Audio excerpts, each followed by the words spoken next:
그날 밤 두 여자가 만났습니다. 그리고 이들이 헤어진 지 몇 시간 만에 한 여자가 시신으로 발견됐는데요. 사실 두 여자는 한 남자의 아내와 내연녀였습니다. 2015년 1월 22일 새벽 5시 11분경이었습니다. 한 남자가 한 여성을 업고 병원 응급실로 뛰어들어옵니다. 응급실 의료진들의 말에 따르면 그 당시에 이 여성은 심정지 상태였다고 합니다. 40분간 심폐소생술을 했는데도 불구하고 심정지가 유지돼서 사망을 진단하게 됩니다. 경찰이 출동해서 조사를 진행을 했는데요. 사망한 여성은 최지은 씨였고요. 최 씨를 업고 온 남자는 그녀의 남편 박영우 씨였습니다. 당시 남편 박 씨는 이제 술을 마시고 이제 늦은 새벽에 귀가를 했더니 이제 아내 최 씨가 방 안에 쓰러져 있었다 이렇게 진술을 했습니다. 이 남편이 늦게까지 술을 마셨다고 했잖아요. 병원까지 굳이 그 무거운 성인 여성을 등에 업고 왔다는 게 오히려 시간을 지연시켰을 것 같고 빨리 응급실에 가려면 119에 신고해서 앰뷸런스를 타고 오지 않나요? 남편은 이제 쓰러진 아내를 발견하고 119가 아닌 자신의 지인한테 전화를 걸었습니다. 지인한테? 병원에 들어올 때도 그 지인의 차로 이동했고요. 그 지인이 만약에 뭐 유 교수님만큼이나 유명하신 의사면 좀 이해가 될까? 좀 이상하지 않나요? 아무리 유명한 의사라고 하더라도 그분한테 전화하시면 안 돼요. 119에 전화하셔야 돼요. 남편 박 씨의 전화를 받은 지인이 사실은 김수민이라는 여자였어요. 그러니까 두 사람은 박 씨가 집에 들어가기 직전까지 함께 있었다고 합니다.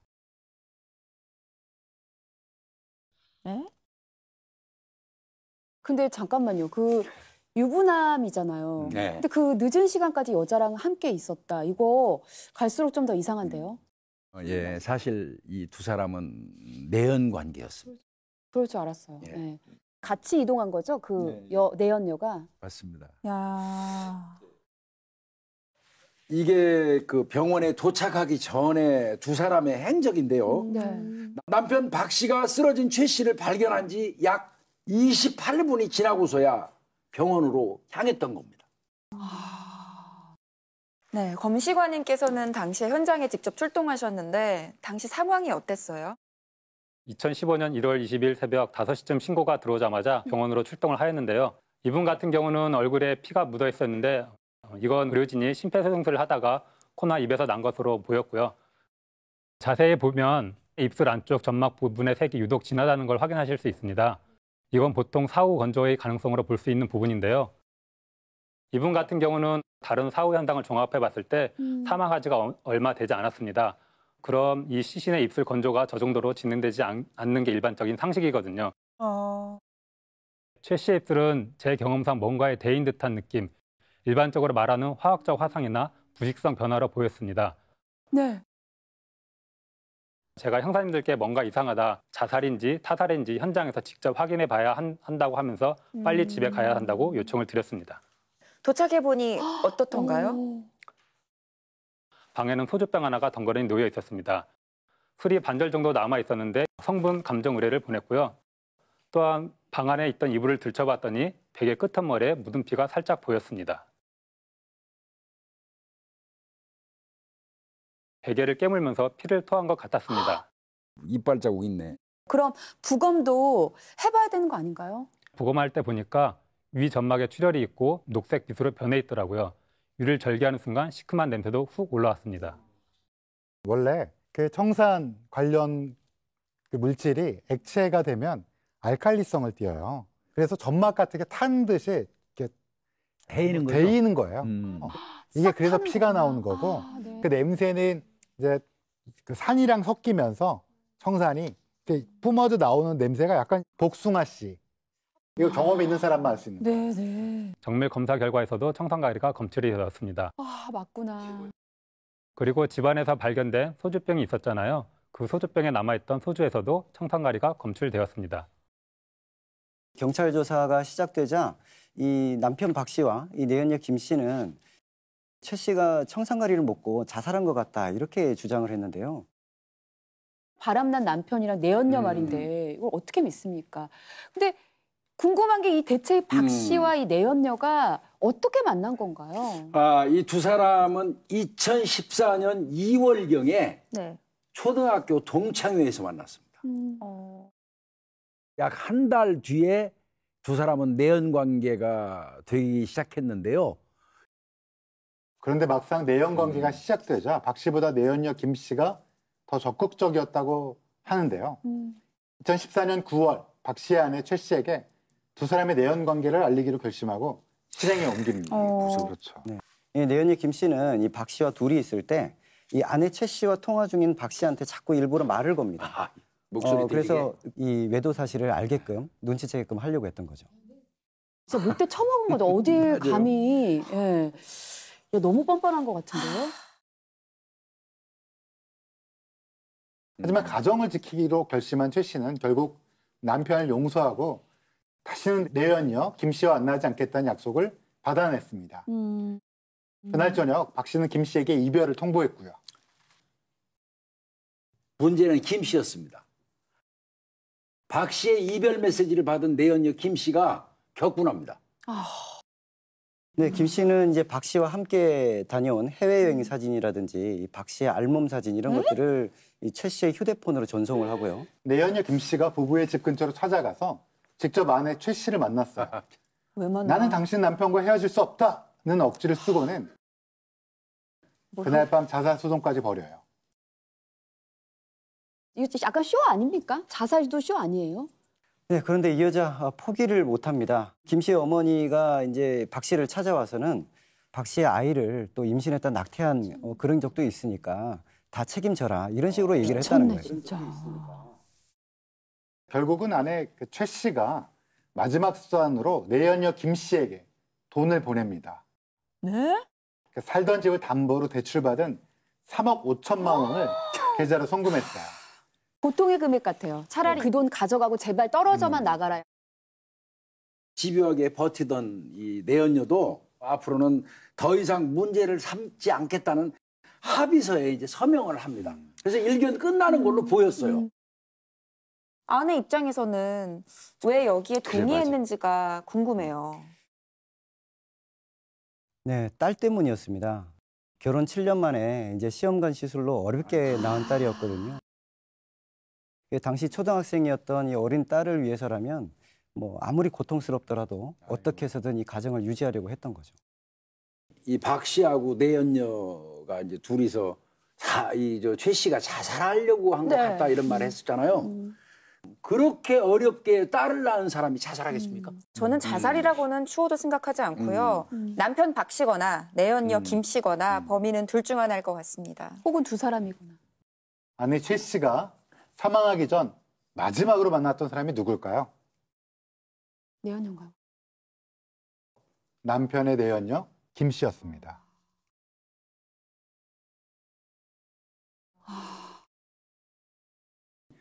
이 아내 최 씨의 집에서 나온 이 내연녀가 엘리베이터가 아닌 아파트 계단을 이용해서 1층으로 내려오는 게 나와요. 예. 왜 그랬냐고 물어봤더니 폐소공포증이 있다고 그랬어요. 근데 사실 사건 당일에도 이제 김 씨가 엘리베이터를 타고 내리는 장면이 여러 번 이제 CCTV에 찍히거든요. 거짓말이네요, 그럼. 거짓말이네요, 그럼. 내연녀 김 씨는 박 씨와 함께 아내 최 씨를 병원에 데려다 준 후 일체 연락이 되지 않았습니다. 사실상 도주를 한 겁니다. 춘천에 잠적해 있다가 긴급 체포되었는데 당시 본인의 휴대폰을 숨기려다 들켰다고 합니다. 이 모든 것들이 자 범인은 내연녀다. 이렇게 정리를 하게 되는 것 같아요. 내연녀 김 씨도 뭐 이거를 느끼고 있었던 것 같습니다. 본인에게 향한 그 의심의 화살을 자기가 만나던 박 씨한테 돌리기 시작을 해요. 박 씨는 내연녀 김 씨의 이런 진술 내용을 전해 들었죠. 큰 충격을 받았다고 합니다. 너무 많아요. 네? 진짜. 내연녀가 범인이라는 정황은 차고 넘치는데 직접적인 증거를 찾아야 되잖아요. 네, 경찰 조사 결과 내연녀 김 씨가 2014년 7월부터 수차례 청산가리 구매를 시도했던 사실이 드러나게 됩니다. 2014년 7월 김 씨가 실제로 청산가리를 구매를 문의했던 메일 내역인데요. 얼마든지 원하는 금액을 줄 테니까 청산가리를 판매해달라. 이런 말도 했다고 합니다. 네, 뿐만 아니라 2014년 10월부터 2015년 1월까지 이 김 씨가 회사 사무실에서 사용하고 있던 그 컴퓨터로 청산가리 살인법, 청산가리 몰래 먹이는 법, 청산가리로 타살, 청산가리로 작정을 타살하는 했구나. 법, 청산가리로 죽이기 작정했어. 이런 키워드로 꾸준히 검색했다는 것도 확인이 됐습니다. 그래도 이 혐의를 입증하려면 그것을 최 씨가 마신 음료에 탔다까지도 증명을 맞아요, 해내야 맞아요. 되는데 이런 직접적인 증거는 아직 없는 거죠? 네, 김 씨가 혐의를 계속 부인하고 있어서 일명 거짓말 탐지 검사라고 하는 심리생리 검사부터 진행했습니다.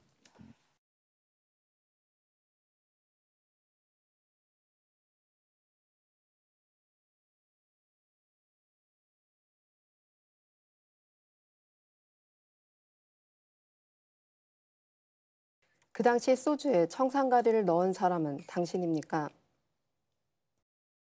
아니요. 당신은 이 사건 발생 이전에 청산가리를 구한 사실이 있습니까? 아니요. 두 개 검사에서 모두 다 거짓 반응이 아주 명확하게 나왔습니다. 내연녀 김 씨가 이제 청산가리를 구한 사실도 이제 확인이 됐고, 그리고 청산가리를 이제 소주에 탄 사람도 김 씨라는 것이 다 확인이 됐죠. 당신이 소주에 청산가리를 탄 장소는 아파트 계단입니까? 아니요.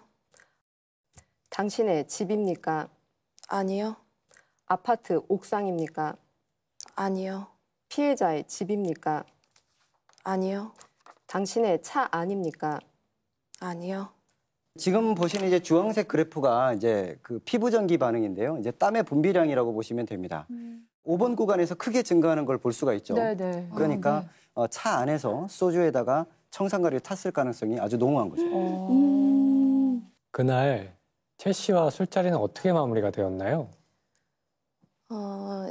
이제 집에 가려고 상을 제가 치우려고 이렇게 들었는데 최 씨가 아니 자기가 하겠다고 그래요. 그리고 이제 그거를 제가 헹구고 옆에 두고 그 뭐지? 행주로 닦아서 옆에다가 두고 이제 나 갈게요. 이렇게 그랬었던. 태맥이 이상해요. 네. 저도 기억에 좀 오래 남는 사건인데요. 네. 가장 결정적인 거짓의 행동 신호는 바로 인지부화 반응이었습니다. 인지부화가 발생하게 되면 말이 자연스럽게 이어지지 않고 중간에 끊어지거나 갑자기 쉬어가는 구간이 발생하는데요. 네. 만약 피해자의 영혼이 지금 당신 앞에 앉아 있다면 어떤 대화를 나눌 것 같으세요? 너 안 죽였잖아. 나 집에 갈 때 너 소파에 앉아 있었잖아. 근데 내가 너 죽였대. 그러니까 네가 나 좀 풀어줘.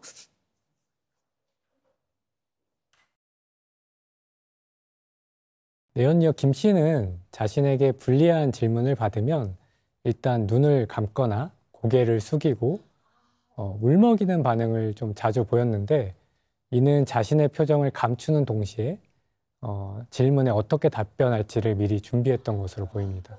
좀 괘씸하네요. 네, 또한 대검 임상심리 평가 결과 연극성 성격장애로 판단됐습니다. 연극성 때문에. 이 내연녀 너무 피곤해요. 계속 듣다 보니까 너무 저도 그 얘기하려고 했어요. 너무 피곤해요. 피로감이 쌓일 네. 정도로 본인이 막 그냥 계속 쇼를 하고 사는 거네요. 본인도 힘들 것 같은데요. 이런 악질의 여자를 그 아내 최 씨는 사건이 일어난 날에 어떻게 만나고 집에까지 들이게 된 거죠? 박 씨하고 내연녀 김 씨가 여전히 이제 만나고 있다는 거를 아내 최 씨가 알게 됐어요. 이 아내 최 씨는 며칠을 고민하던 끝에 경고의 메시지를 보내게 됩니다. 이제 그만하세요. 연락하지 마세요. 그 사람 이혼 못합니다. 안 할 겁니다. 굉장히 그 단호함이 보여요. 이거는 쉽게 이혼할 수 없는 상황이고 하면 안 돼요. 누구 좋으라고 이혼해주면 둘이 행복하게 살 거 아니야. 그럼 나는 이혼녀가 되고 아이 그냥 키우면서 아이한테 부모가 이혼한다고 그래서 뭐 아주 좋을 리는 없지만 남편이 기속적으로 이런 관계를 다른 여자와 맺는다면 이혼하고 딸을 키우는 것도 사실 방법이었을 것 같긴 해요. 사실 이런 상황에서는 이제 유책 배우자인 이 남편의 역할이 굉장히 중요했는데 무지하게 중요하죠. 이 관계도 빨리 신속하게 정리를 했어야 되는데 그거를 할 의지조차 없었거든요. 안타깝네요. 그래서 이 메시지를 받고 내연녀인 김 씨는 뭐라고 답을 했나요? 내연녀 김 씨는 아내 최 씨가 아니라 박 씨한테 메시지를 보냈어요. 불륜인 거 다시 들킨 사람처럼 간이 떨려. 남이 보면 손가락질 받을 불륜녀라 아무 말도 못하고 그저 눈물만 나는 내가 너무 싫어. 참. 뭐 이렇게 피해자인 것처럼 호소를 그렇죠. 해요. 감정적으로 굉장히 비련의 주인공인 것처럼. 맞습니다. 남편 박 씨 같은 경우는 승진 심사를 앞두고 있었거든요. 승진 후에 이제 따로 집을 얻어서 내연녀 김 씨하고 함께 살기로 네? 약속까지 해둔 상태였는데 미쳤다. 아내 최 씨의 문자를 받고 이제 불안해진 이 내연녀 김 씨가 박 씨를 다그쳤던 겁니다, 이게. 아까 3억 5천 그 돈 가지고 집을 따로 얻어서 살려고 했던 거잖아요. 아까 그쵸? 제가 그렇게 말씀드렸잖아요. 제일 나쁜 놈은 이 사람 같아요. 맞아요. 두 여자 사이에서 즐기고 있는 건가? 내가 볼 때는 다 놓치기 싫은 거예요. 집에 와서 밥 해주고 아이들 볼 수 있는 아내도 버리기 싫고 밖에 나가서는 적정히 그 여자하고 즐기고 싶고. 그거네. 나쁜 새끼네요. 내연녀 김 씨는 19일 날 아내 최 씨로부터 최 씨가 이제 그 메시지 보냈잖아요. 그걸 받고 이제 더 초조했어요.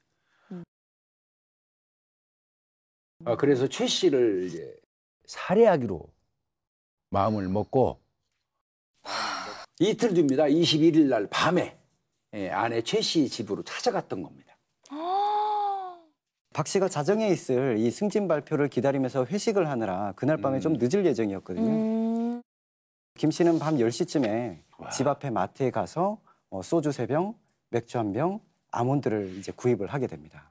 이 청산가리에서 아몬드가 향이 난다는 그런 속설이 있어서 그렇게 준비를 했던 걸로 보입니다. 좀 나름 치밀하게는 준비를 했네요. 11시쯤 집 근처에 도착한 김 씨가 최 씨의 집으로 전화를 걸었는데 연결이 되지 않았고요. 11분 뒤에 집 앞에 주차까지 마친 김 씨가 다시 전화를 걸어서 아내 최 씨와 전화 통화를 합니다. 아마 이때 만나고 싶다고 얘기했던 것 같아요.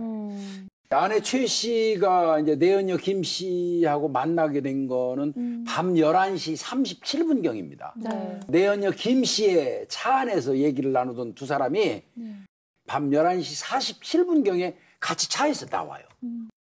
그래가지고 그 최 씨의 집으로 향합니다.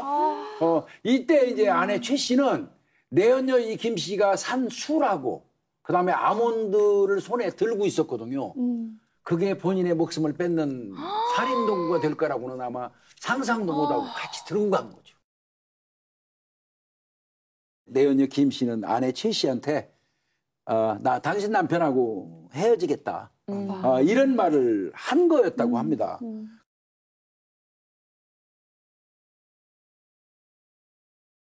이 내연녀는 정말 아주 천벌받을 나쁜 사람이에요. 그렇게 그러니까 죽이려고 그렇게 연기를 한 거잖아요.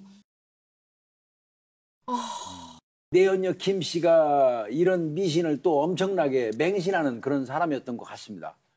사건 당일에 이제 박 씨를 저 병원에 태워다 주고는 본인은 이제 춘천으로 내려가서 잠적했었다고 했잖아요. 춘천에 그 이 무당의 법당이 있어요. 그래서 춘천으로 간 겁니다. 사건 당일 그 오후에 뭐 자기 어머니랑 이 법당에 가가지고 아내 최 씨의 극락왕생을 빌어주는 진욱이 굿을 했는데 비용이 773만 원 정도 들었다고 해요. 그런 굿에다가 수백만 원을 쓴 거는 결국 본인도 두려웠던 거잖아요. 그렇죠? 그렇게 두렵고 가슴 떨릴 짓을 왜 했냐는 거죠. 애초에 그럼 하지 말았어야죠. 맞아요. 그래서 내연녀 김 씨는 어떤 처벌을 받게 됐나요? 예, 1심에서는 살인 혐의로 징역 25년형이 선고가 됐는데요. 2심에서는 형이 오히려 늘었습니다. 늘어야죠. 무기징역 선고됐습니다. 그리고 3심에서 형이 확정됐습니다. 그래서 이 무기징역. 사람은 무기징역형을 받고 지금 수감 중에 있습니다. 참 다른 걸 다 떠나서 이제 남겨진 딸이 그쵸. 사실 제일 마음이 걸립니다. 어쨌든 가정을 지키려고 최선을 다했던 엄마의 마음을 아마 딸이 뭐 제일 잘 알고 있겠죠. 사실 이런 판결이 위로가 될 것 같진 않아요. 예. 어쨌든 안타깝습니다. 예. 저는 아까 뭐 서두에 한번 말씀드렸는데 제가 볼 때는 딸, 뭐 가족, 그다음에 여러 가지 그 환경적인, 가정적인 요건, 뭐 이런 거를 저 복합적으로 고려해서 끝까지 참고 돈까지 적으면서 그냥 남편을 그대로 보존하고자 했다는데 이거는 저는 아니라고 봅니다. 부부간에도요 신뢰가 깨지면 같이 살 수 없는 겁니다. 근데 그거를 용인하고 억지로 잡으려고 한 건 그 허상을 잡은 거거든요. 그게 결국 내 목숨을 앗아가는 그런 그 결과가 발생한 거라 저는 파경이 났거나 파탄이 났거나 어떤 사유로건 그런데 더더군다나 뭐 외도에 의해서 뭐 이런 게 있다면 글쎄 과연 그 살을 필요 있을까 이런 생각도 들기도 해요. 이 최 씨가 더없이 사랑했던 끝까지 지켜주고자 했던 이 어린 딸이 엄마 최 씨의 무덤에 이런 묘비명을 남겼다고 합니다. 1초라도 더 보고 싶은 엄마 사랑해요 라고 남겼대요. 네, 스모킹건 오늘은 여기서 마치겠습니다. 내가 이 사람 살해한 거 맞다. 당연하게 할 일을 했다고요? 너무 사람 죽여놓고 막 당연하게 할 일을 했다 이거는 심지어는 범행 전에 수차례 연습을 했다고 그래요. 좀 기묘하네요. 본인이 자백을 했잖아요. 범인도 다 인정을 했고 그럼 이제 사건은 끝 아닌가요? 아닙니다. 이 사건은 지금부터 시작입니다. 21년 전 벌어진 일 때문입니다. 어린아이일 때잖아요. 그때 무슨 일이 있었길래.